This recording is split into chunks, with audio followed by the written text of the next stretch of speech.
কিতা গো তোমার দুপুরের রান্না কিতা শেষই জানি আজকে কিতা রান্না আজকে কিতা রান্না করলাম জানো নি? আজকে তো মাছ তুমি রাখছো বলে এখান থেকে সকালে। আজকে কিতা রান্না করলাম? ট্যাংরা মাছ দিয়া, শুনো ওই দেখো ট্যাংরা মাছ দিয়া, ট্যাংরা মাছ ভাজা করিয়া রাখছি দেখছো। আর আলু দিয়া, এই যে আলু দিয়া একটা ট্যাংরা মাছ দিয়া একটা রসার মতো করিয়া, বুঝছো? আচ্ছা, তো ওইটা দিয়ে আজকে খাইবা। আচ্ছা ওইব না নি আজকে একটা খাইও করিয়া জ্বর হয়েছে আমার শরীরে। না না একটা বেলা মাছ হইলে একটা করে যথেষ্ট, খুব ভালো লাগে। ঠিক আছে, আর তোমার রান্না তো এমনি ভালো ভালো খাইয়া কইবা ভালো না খারাপ।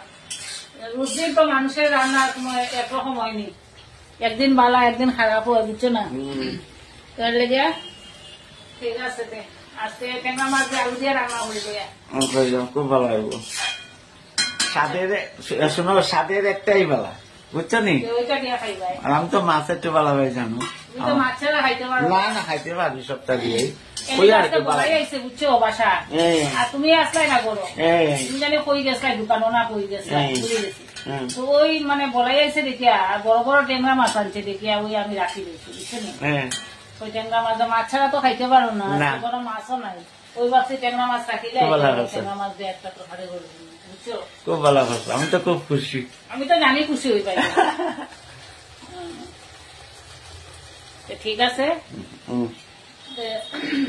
আলু দিয়ে ট্যাংরা মাছের তরকারি করলাম, মাখা মাখা একটা তরকারি আর ভাত, আর কিছু না।